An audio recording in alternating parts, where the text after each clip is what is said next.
Hi, Shafaat. Hi, how are you? I'm very good, thank you. I'm so glad you're here. Finally, it was a long due session.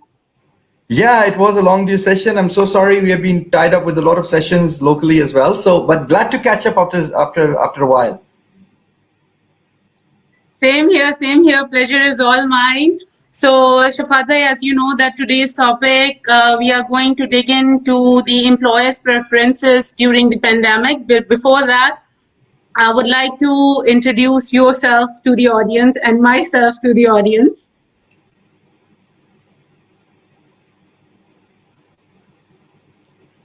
Hello? Yep, I can hear you. All right. So, guys, I have Shafaat Hashmi with me. I know this guy from a long time now, quite well. I met him at Chamber of Commerce in Abu Dhabi while he was giving a presentation, and I was very inspired by his skills, presenting skills. We had a lot of CEOs around there at the same meeting, and he is the chairman of Teckross and Stalliongates. At the same time, he is the CEO and founder of Brandbeat advertisement agency. I have personally seen Shafaat Bhai's work by myself, and I must say that you are doing a marvelous job, mashallah. And at the same time, congratulations on your new deal, which you have Thank just you. signed with Farid Gold worth 1 million Saudi Riyal. I mean, amazing, marvelous job. Thank you very much. We are humbled and it's tough times, but we continue to invest, diversify, and explore areas which are relevant to the new world. It's really amazing, mashallah. Especially in pandemic, you have got this opportunity. I must say, it's like may Allah give you lots of success always. Thank you, and you too. This shows your hard work. Thank you. Yeah, it's hard work, and Yeah, obviously it's the blessings from God, which are more important, which we need next to us all the time. very true, very true. So, guys, let me introduce myself. This is Urooj. Most of you know me through LinkedIn. So, I am HR and recruitment specialist, born and raised in Saudi Arabia, got transferred to Abu Dhabi 10 years ago. So it's been almost a decade. I'm working with oil and gas industry, and that's my baby actually. Oil and gas industry. I have worked across the refineries, petrochemical plants, offshore projects, onshore projects.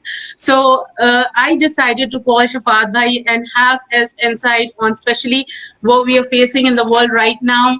It's terrible, it's horrible, and we need his support to bring positivity to our lives at the moment and to give us the right insight. Sure, such an honor. So, Shafaat Bhai, shall we start? Yes, absolutely. Let's shoot with the questions. Okay, so the first one I have here, first of all, you know, Shafaat Bhai, that world is bleeding and humanity is suffering. So we would like to know in the current circumstances, in such a time when employers are facing and companies are facing a lot of issue with managing the operations and maintain the profitability, including oil and gas industry. As you know that in last few months, this leading oil and gas industry has faced dramatic changes. So in such a time, what employers can do to help their employees? Very interesting question. I think everything depends on the demand. So every business in the world exists, which is definitely dependent on demand. Now, oil is black gold, as we all know, and then the rise of US dollars, which got connected with the petrodollar, is known as a petrodollar because of its trade in essentially in oil. And there have been a lot of wars and so much on oil because it happens to be the source of energy. Now, with the oil sector growing, and especially the region where you operate and the region where we operate, which is the Middle East, they're essentially oil cities. Saudi is an oil-based economy. Abu Dhabi is same. Qatar is, well, gas, but Kuwait is again an oil city. Iraq is all about oil. Libya is all about oil.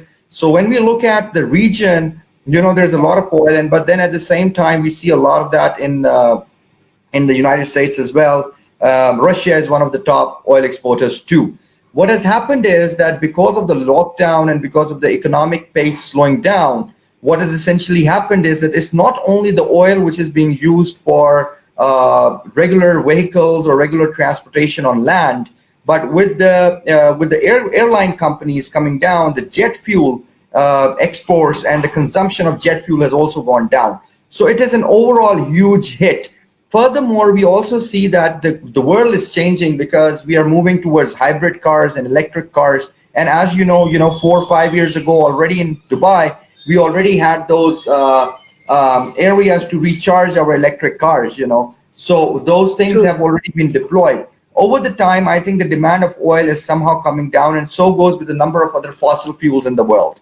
Now, Yeah. if we look at this whole scenario, yes, both the onshore and offshore mining has taken a hit, not only because of the unstable pricing, but also because of the lack in demand. And therefore, just before the pandemic, as you know, the OPEC had got together and they decided on few things. And Saudi Arabia agreed that they are going to actually increase their production because the cost per barrel Yeah. for Saudi Arabia is pretty low, and they can even sell at $20 or less than $20 as well.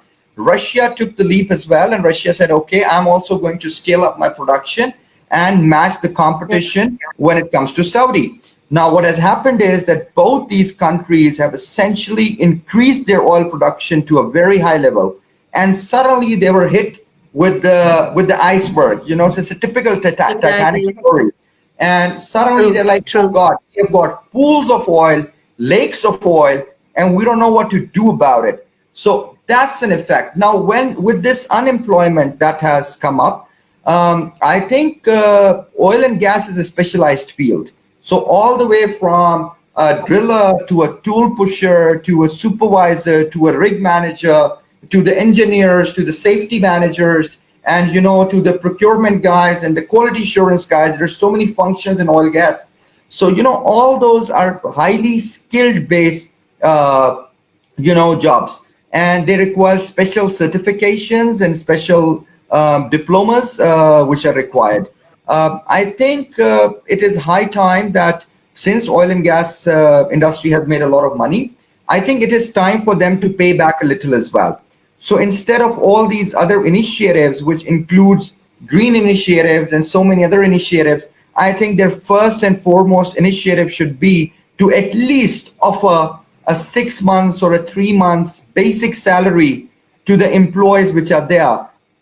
Because if companies can afford, it's better to hold on to these resources, because one day or the other economies are going to open up. And as of date, while we sit on the 9th of June, we already know that things are opening up. Dubai, Abu Dhabi has opened up last week, and so has Pakistan opened up, so has New Zealand. Many other countries' economies are opening up, which means there is going to be more consumption.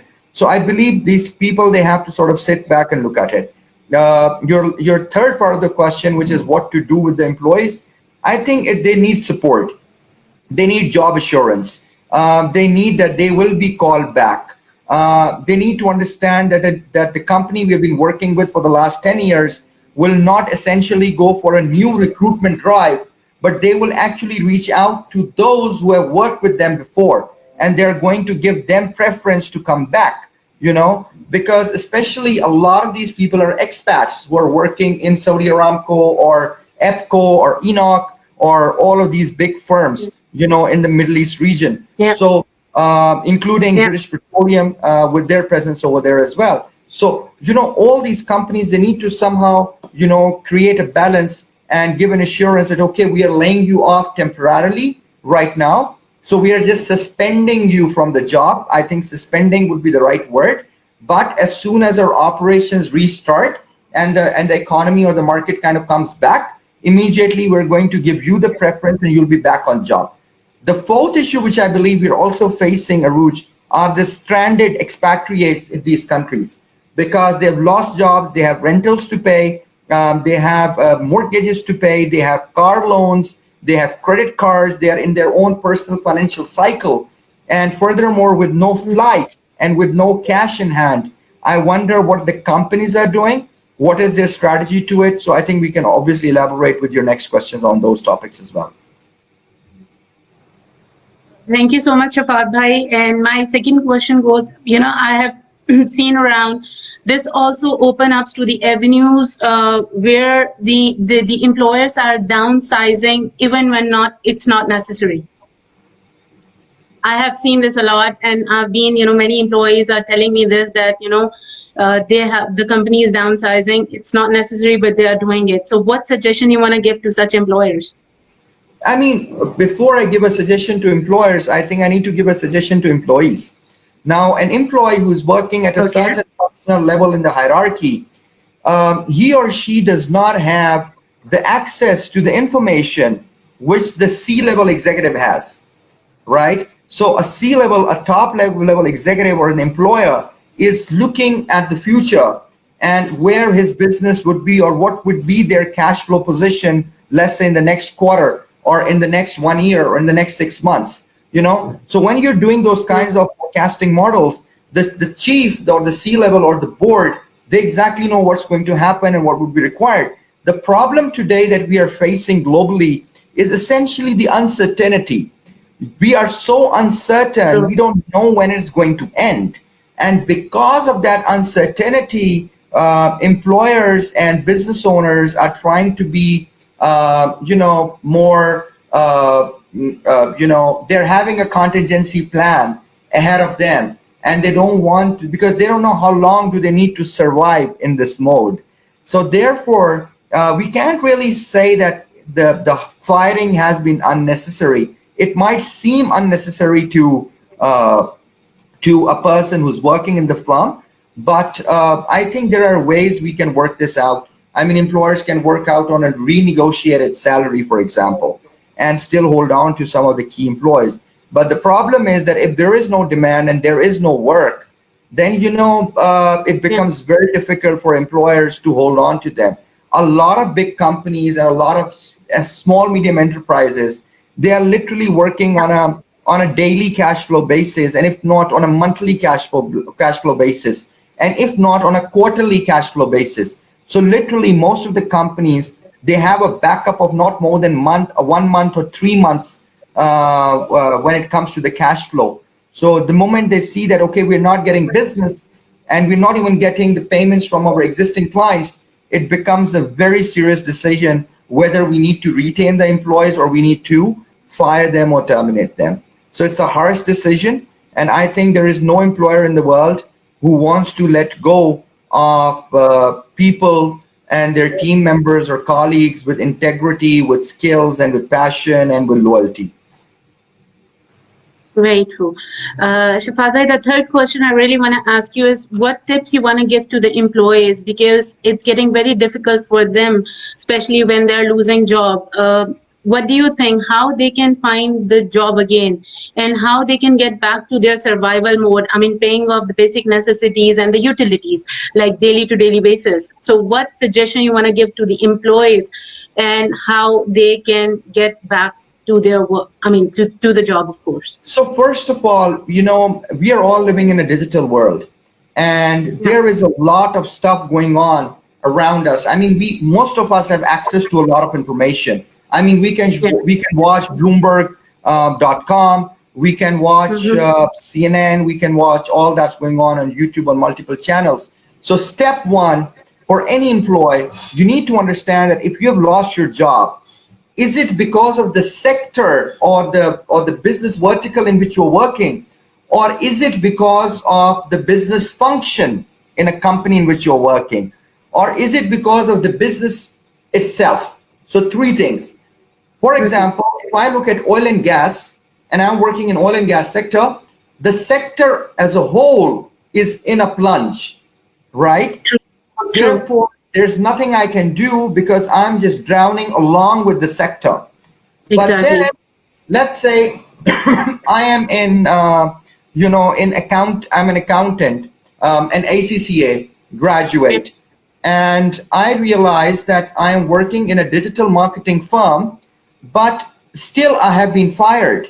Now, as we understand, the digital businesses are actually booming, but this Yeah. guy has lost his job.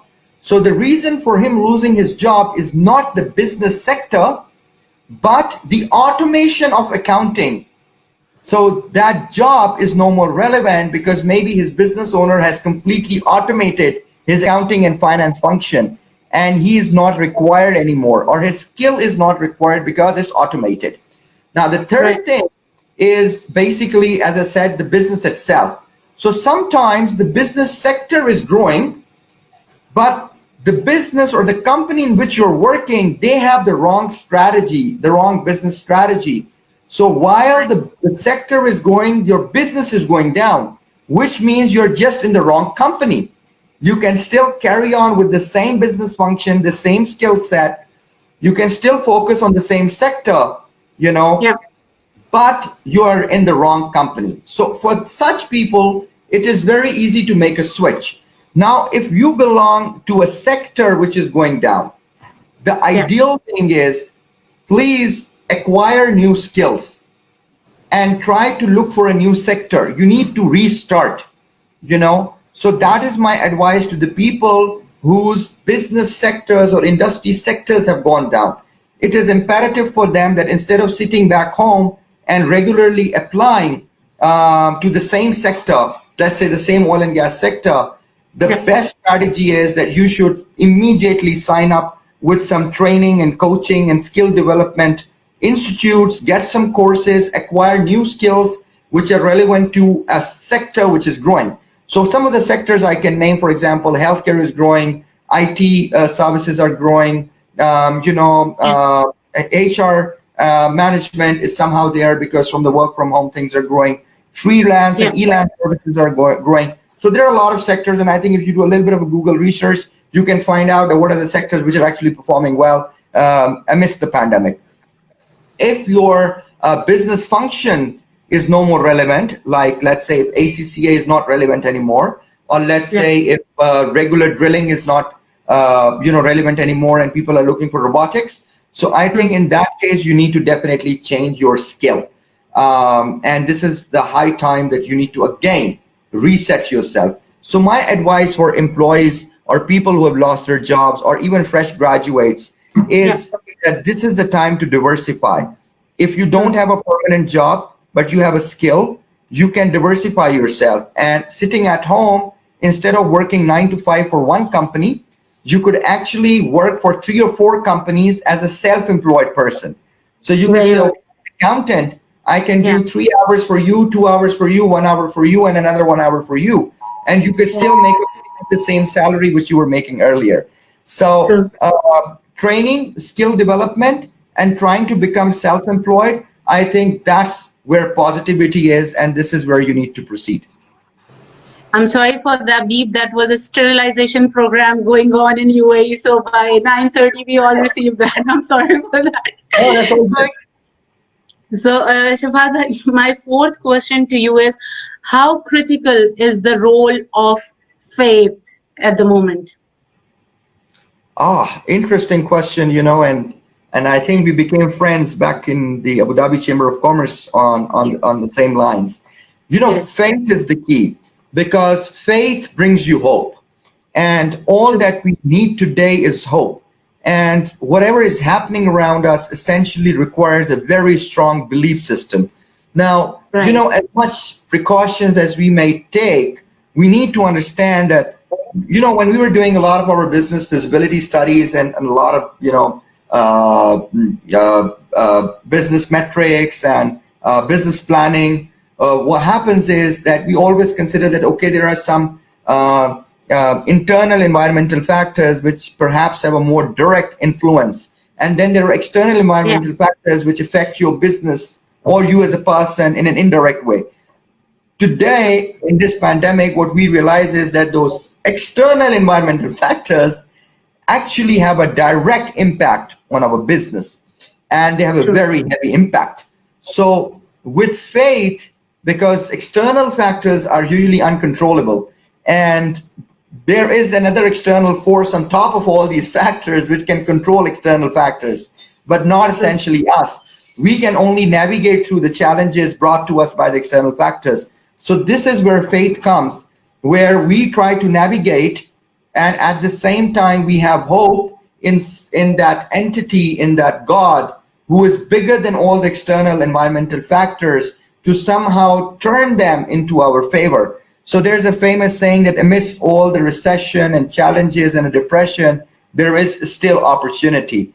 And I think opportunity is for those who have faith, who have hope, because who have hope, they try to work hard and they try to work smart, and they try to focus and find out how I can sustain myself, how I can survive myself. Three tips which I would give you is, number one is your health. Take care of your health. Take care of your mental and psychological well-being, which is extremely important. And I think the third thing is that try to self-reflect, understand what you are made of, why are you sent on this earth, and how I can improve my skills, my knowledge base, and what is that value that I can add into my company, into my business, into my family, or into my society. Shafaat, this question was not actually mentioned, but just now it came into my mind. What do you think right now? You suggest people should stick to their job if they are being laid off by the company, or they should start a business. What do you think? Oh, Or well, first something of by all, that. I think first of all, if you are already on job, you should be really grateful. And Right. if you were putting, let's say, 100% on your job before the pandemic, now you really need to put 200% on that job to make sure that the business that you're working for sustains. I mean, this is what I'm talking about, is an employee mindset. The Yeah. problem with a lot of people who work is that they always have this rift between the employer and themselves. So usually people complain, oh, my company's policies are like this. They don't pay me well. They don't do this well. They don't, one, two, three, four. The Mm. issue is that if you don't work, the efficiency of the company and the profitability of the company will be hurt. And if True. the company is unable to survive just because of your inefficiency, it's not only you who's going to lose the job, but it's a lot Mhm. of people who are going to lose the job, and that business will run out. Okay, so therefore it is mandatory for employees that if they were giving their 100% before, now they need to give 200%. The second question is whether we should start a business or not. I think this is the right time. If you are able to find the right sector, you can start the business, something which is quick and you're 100% sure that this business would work.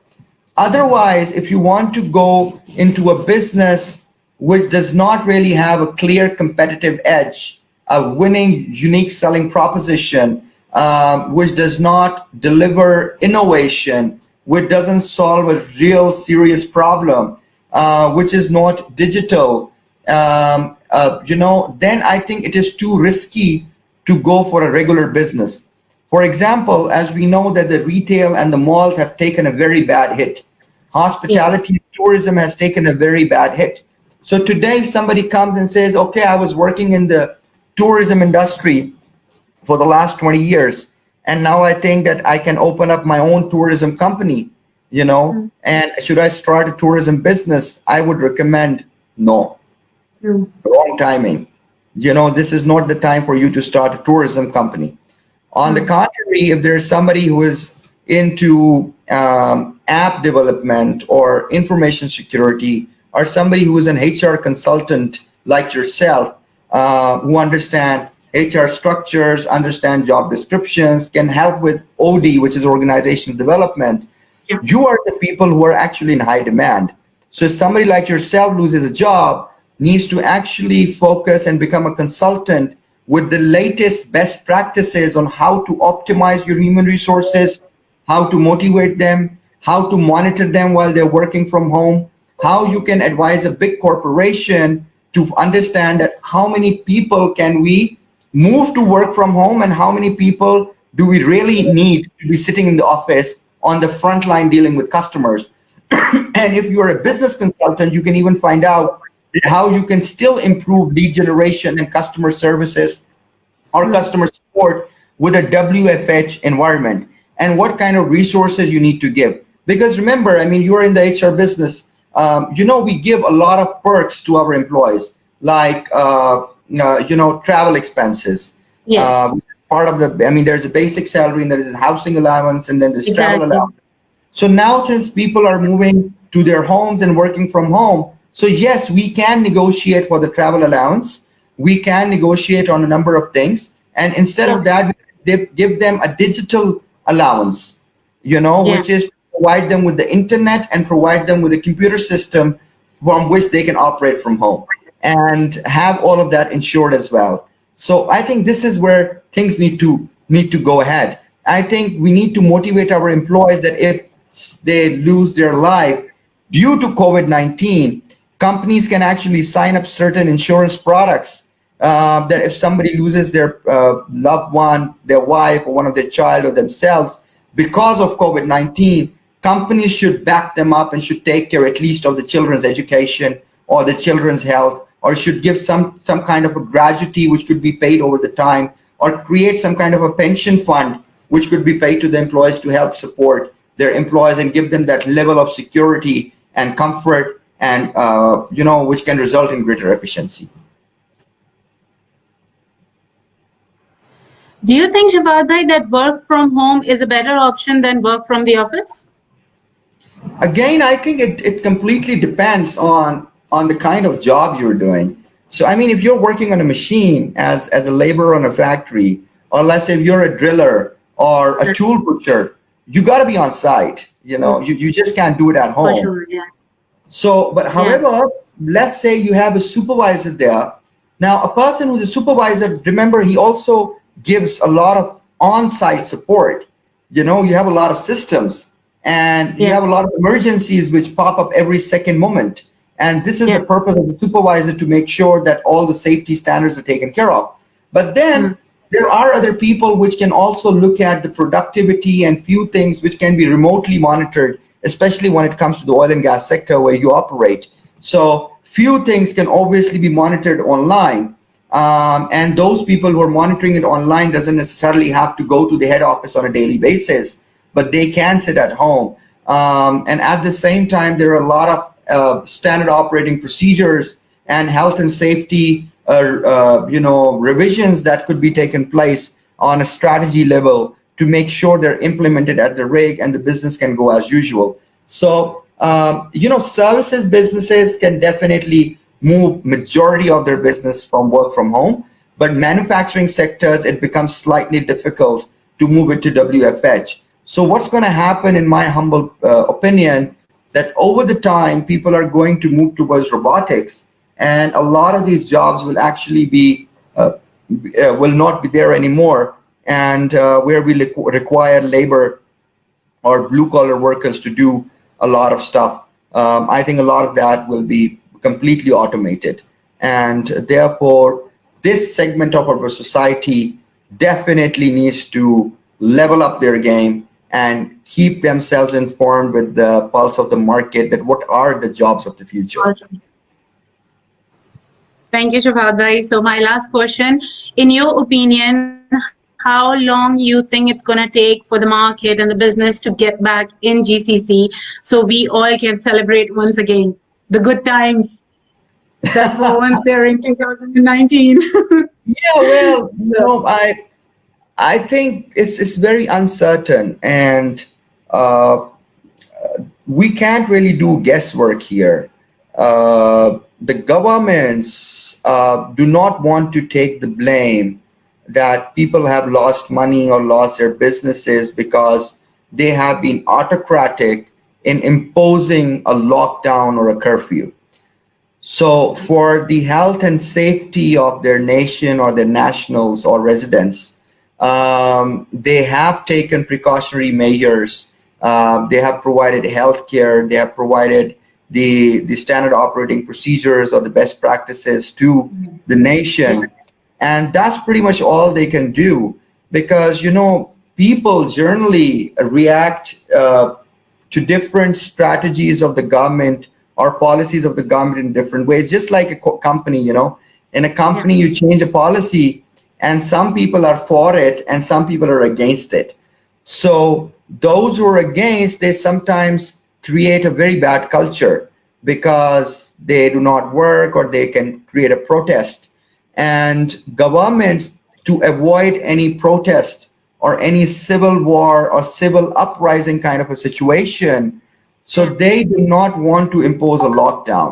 So ultimately, everything boils down to the nationals or the citizens themselves to be more responsible. And it is the time for us as humanity to think and act more responsibly and more extra cautiously to make sure that we are not the one who is the cause of someone's loved one to lose their life. And for that matter, we should try to stay at home, follow all the procedures, avoid going out, stay until some of the dust is settled. And I think meanwhile, over the time, we'll also try to learn how to live with it. Yeah, We'll we're be learning it learning, already. yeah, I think we'll be having a lot of Aruj, I think a lot of new norms Yeah. which we will learn. For example, earlier, 3 months ago, if you would request someone to have an online meeting, people would not really respond, and they would say, just Right. come down and meet me in the office, or I want to come to your office. So the Yeah. new norm is that you could actually easily have a quick video conference call, and people are okay with it. So I think things are definitely changing, and there are challenges with working from home too because you're not that focused, Yeah. and sometimes you get lazy as well. You cannot be that productive. Coordination cannot be as seamless between the teams, which is that in a single physical environment compared to Mm. working from home. Mm. So, there are challenges, of course. So what I would recommend to a lot of people who work, and I myself work from home as well for the last 3 months, my suggestion is every morning, get up on time, follow a strict routine. Don't mess up with your office routine. And follow the same as if you were living in normal days, as well as with your family. Wake up and get dressed. It's very important to get dressed in the morning. Yeah. Take a shower, get dressed, get ready for office, just like you used to do earlier. That will give you that energy and that power and that Mm. motivation that, I'm seriously here on work, Exactly. and try to You cannot find. work in your PJs all the time. You cannot stay in your PJs and work like Yeah, in I a mean, I normal think it when generally you're at makes you home. a bit lazy. It makes Yeah. you a bit down. It doesn't get you out of the comfort zone. I mean, if it's just like that, if you're working lying on your bed, I can guarantee. I mean, at least a person like me, I will fall asleep after 2 hours. Working on the bed. Bed is just comfortable, and Home is so comfortable, Shafat bhai. I'm sure home itself gives such a comfy feeling. You don't want to step out of it. true. So I think you need to do some kind of exercises at home as well. Yeah. You need to be very task oriented. Keep a clock, work like clockwork. Stay connected. Make sure you have a backup of your internet as well, because we're all dependent on internet now in a lot of services. So you Yeah. should have a regular home connection, and you should have your hotspot working on your mobile as well. And I think employers must provide that stipend or Device. that kind of support to afford it. So these are a few tips, and I think it is good because you get to connect with your family. Sometimes your children, your wife, your parents, they see you working, and you also get a lot of respect because when they see you, oh dear, really, were you working this hard all these years to put bread on the table or to put Yeah. food on the table? Yeah.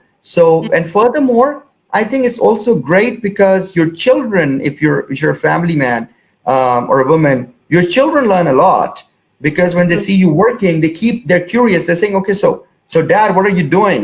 And you bring him over and tell him, look, this is the screen, and this is how SAP works, or this is how Oracle works, or this is what I do for a living.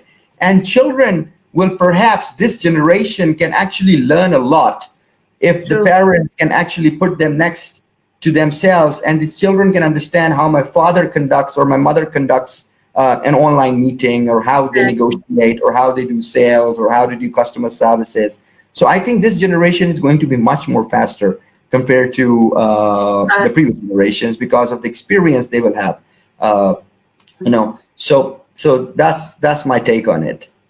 Thank you so much, Shafatai, for being here. It was a pleasure talking to you after, I think, 2, 3 months, but definitely catch you later. And once again, congratulations on your new deal.